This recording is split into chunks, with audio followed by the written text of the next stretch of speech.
Selamat mendengarkan podcast ini. Bapak, Ibu, dan saudara-saudara yang terkasih di dalam Tuhan, Shalom. Kebenaran saat ini berjudul Bisnis Tuhan. Saudara-saudara yang terkasih di dalam Tuhan, banyak manusia, termasuk orang Kristen, telah terbawa oleh pengaruh dunia, seperti yang tertulis di dalam 1 Korintus 15, yang bunyinya demikian: mari kita makan, minum, sebab besok kita mati. Seakan-akan hidup ini hanya sekali, yaitu di dunia ini. Setelah mati bukan kehidupan. Padahal justru kehidupan yang benar itu nanti di balik kubur. Maka Tuhan Yesus berkata, kamu bukan berasal dari dunia ini. Dunia bukan rumahmu.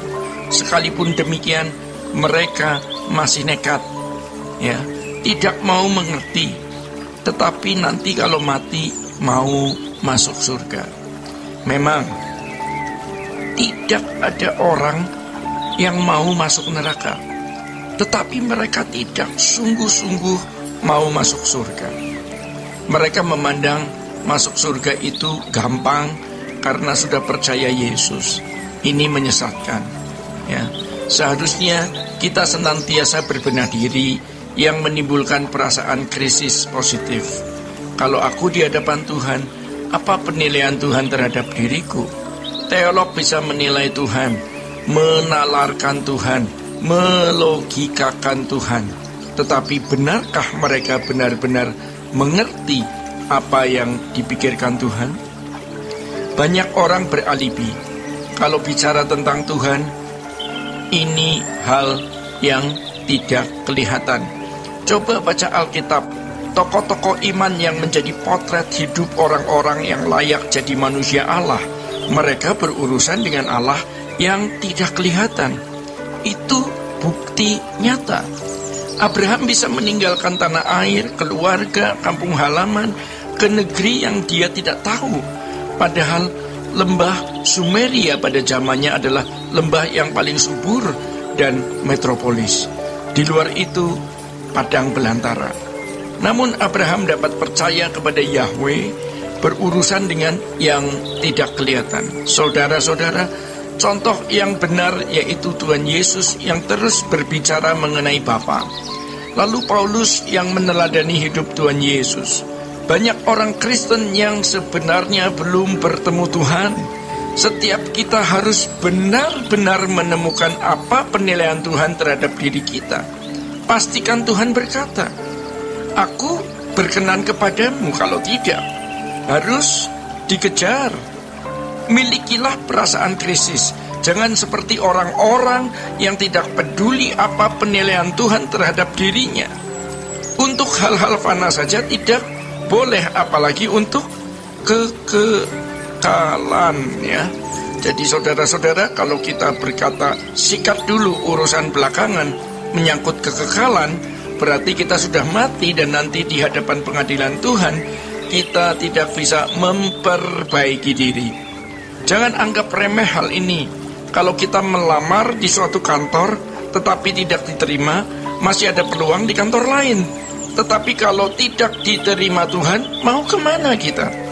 Tuhan itu esa. Hanya Tuhan yang bisa menolong kita. Hanya satu Allah yang benar, Elohim Yahweh dalam Yesus Kristus. Jadi saudara-saudara, kalau kita sampai tidak memiliki Dia, berarti kita hanya memiliki iblis, dan ia kejam sekali. Iblis sekarang berwajah manis, lewat berbagai kesenangan yang ditawarkan, yang membuat kita memiliki krisis yang fana. Belum punya rumah, belum punya jodoh. Mestinya krisis kita adalah aku belum bersekutu dengan Allah secara benar. Jadi soal kuat tidak kuat gairah kita mencari Tuhan, itu tergantung kita. Kita yang harus membangkitkan gairah untuk Tuhan. Jangan sampai hidup kita ditenggelamkan, dibelenggu, dan disandera oleh berbagai krisis.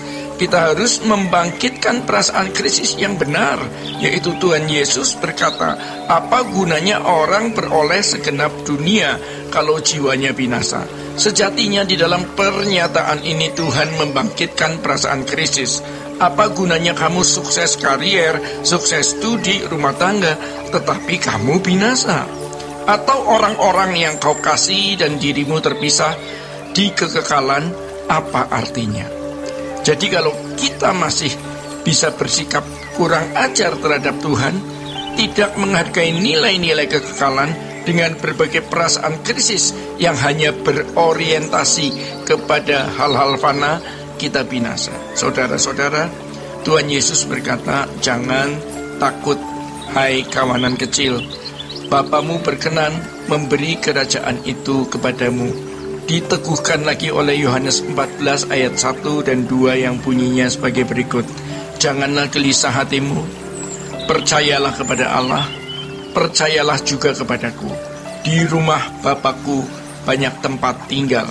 Jika tidak demikian, tentu aku mengatakannya kepadamu, sebab aku pergi ke situ untuk menyediakan tempat bagimu. Ironis, tanpa disadari oleh banyak orang Kristen, mereka merasa bahwa Tuhan akan beserta mereka, tetapi mengabaikan apakah mereka menyertai Tuhan atau tidak. Bagaimana kita bisa diperkenan bersama dengan Tuhan kalau kita tidak pernah menyertai Tuhan? Kalau berurusan dengan Tuhan pun kita menarik-narik Tuhan dalam krisis kita, jangan bawa Tuhan dalam bisnis kita, tetapi bawa diri kita kepada bisnis Tuhan.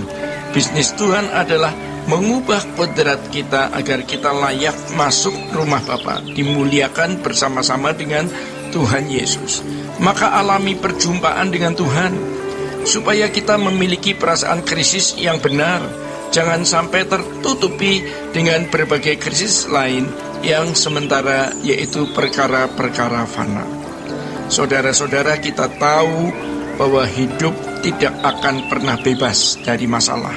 Selalu ada masalah, keadaan tertentu yang bisa mengancam, membahayakan kita, atau prediksi adanya keadaan yang bisa membahayakan, mengancam Tuhan, mau mengubah kita. Ya, jadi ada keadaan yang membahayakan dan mengancam. Saudara-saudara, Tuhan mau mengubah kita lewat persoalan-persoalan. Juga Tuhan mengajar kita untuk melihat krisis yang lebih besar, yaitu kekekalan. Bapak, Ibu, dan saudara-saudara yang terkasih di dalam Tuhan, demikian kebenaran pada saat ini. Tuhan Yesus memberkati. Sola Gracia.